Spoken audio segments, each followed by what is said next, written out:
दोस्त अगर आप मेंटेनेंस डिपार्ट से जुड़े हुए हैं तो ये वीडियो आपके लिए बहुत ही जरूरी हो सकती है। आज के समय में कंपनियों में मेंटेनेंस विभाग में सबसे ज्यादा अगर मांग लड़कों की है तो वो है वैक्यूम की जानकारी वालों की। अगर जिस किसी को वैक्यूम की जानकारी ठीक ठाक है तो उससे नौकरी आसानी से मिल जाती है। आज हम आपको इंडस्ट्री में यूज होने वाली वैक्यूम पंप के बारे में कुछ ऐसे महत्वपूर्ण क्वेश्चन आपको बताने वाले हैं जो ज्यादातर कंपनियों में पूछे जाते हैं। तो दोस्त आपसे बेसिक सा पहला क्वेश्चन पूछा जा सकता है, वैक्यूम पंप क्या होता है? दोस्त आप इसका सरल भाषा में आंसर देंगे, वैक्यूम पंप वह मशीन होती है जो किसी बंद सिस्टम को गैस या हवा निकाल करके वैक्यूम बनाती है। अगला आपसे क्वेश्चन पूछा जा सकता है कि इंडस्ट्रीज में वैक्यूम पंप का इस्तेमाल कहाँ कहाँ होता है? दोस्त आप इसका आंसर दें, इंडस्ट्री में वैक्यूम पंप का इस्तेमाल निम्नलिखित से 7 जगह पे होता है। पहला, पैकेजिंग कंपनी। दूसरा, chemical plant, pharmaceutical, power plant, CNC machine, paper और शुगर इंडस्ट्रीज। अगला, हीट ट्रीटमेंट फ्लेक्स। अगला बड़ा ही महत्वपूर्ण क्वेश्चन आपसे पूछा जा सकता है कि वैक्यूम पंप के मुख्य प्रकार क्या क्या हैं? तो दोस्त इसका आप आंसर देंगे, सबसे पहला रोटरी वैन वैक्यूम पंप, दूसरा लिक्विड रिंग वैक्यूम पंप, तीसरा रूट्स ब्लोवर, चौथा बड़ा ही महत्वपूर्ण ड्राई वैक्यूम पंप, ये ज्यादातर कंपनियों में यूज होता है, फ्यूल पंप, और छठा है स्क्रू वैक्यूम पंप।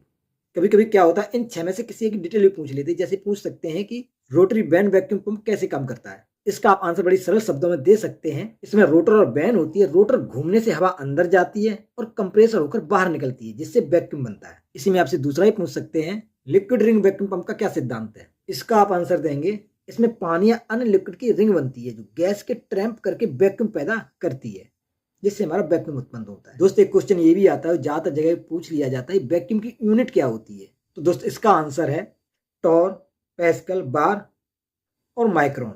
और दोस्त अगली महत्वपूर्ण बात, अगर आप किसी कंपनी में वैक्यूम पंप की रिपेयरिंग के लिए जा रहे हो तो जायज सी बात है, आपसे ये तो पूछा ही जाएगा वैक्यूम पंप में क्या क्या खराबियां आती हैं। इसका आप आंसर देंगे, वैक्यूम पंप में सामान्यतः निम्न खराबियां आती हैं, जैसे कि वैक्यूम कम बनना, अधिक शोर आना, पंप गर्म होना, ऑयल लीकेज और मीटर ट्रिप होना। अगर आपने ये चीजें बताई, अगला क्वेश्चन 100% उसका ये होगा, वैक्यूम कम बनने के क्या कारण होते हैं? ऐसा क्या कमी आती है जिससे वैक्यूम कम बनता है? दोस्त इसका आप आंसर देंगे, वैक्यूम कम बनने का कारण लाइन में लीकेज, इनलेट फिल्टर चौक, वैन घिस जाना, ऑयल खराब होना, या फिर सील या गैसकेट खराब होना। अगला क्वेश्चन आपसे पूछा जा सकता है, वैक्यूम पंप में ऑयल का क्या काम होता है?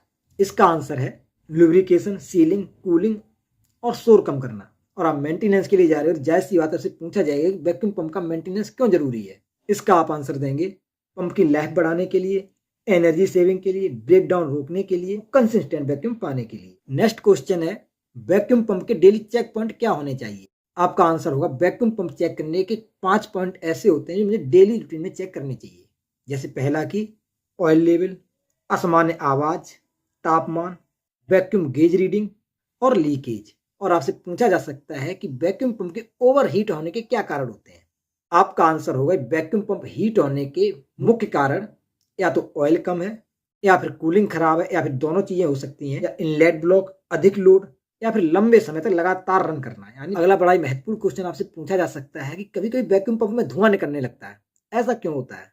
इसका आप आंसर देंगे, धुआं निकलने के निम्न कारण हो सकते हैं, जैसे कि ऑयल जलना या फिर गलत ग्रेड का ऑयल इस्तेमाल करना। कभी कभी क्या होता है, हम गलत ग्रेड का ऑयल डाल देते हैं, इस वजह से वैक्यूम पंप धुआं देने लगता है। या फिर ओवर हीटिंग या फिर एग्जॉस्ट फिल्टर चौक। अगला है, वैक्यूम पंप का स्टार्ट प्रोसेस क्या है? अगर आप वैक्यूम पंप को स्टार्ट कर रहे हो तो आप क्या क्या चीजें पहले चेक करोगे? इसका आप आंसर देंगे, oil level check, valve open, motor start, vacuum gauge monitoring और नॉर्मल साउंड कंफर्म। यानी आप देखेंगे कि इसका साउंड नॉर्मल है या नहीं। वैक्यूम पंप का बंद करने का सही तरीका क्या है? इसका आंसर है, पहले इनलेट बंद करेंगे, पंप को नो लोड पर चलने देंगे, इसके बाद मोटर बंद करेंगे। दोस्त ये थे वैक्यूम पंप से रिलेटेड महत्वपूर्ण क्वेश्चन आंसर। अगर वीडियो अच्छा लगा हो तो अपनी कंपनी वाले दोस्तों को शेयर करें। अगला वीडियो किस टॉपिक पर चाहिए वो कमेंट बॉक्स में जरूर बताएं। तब तक के लिए नमस्कार, आपका दिन शुभ हो, राधे राधे।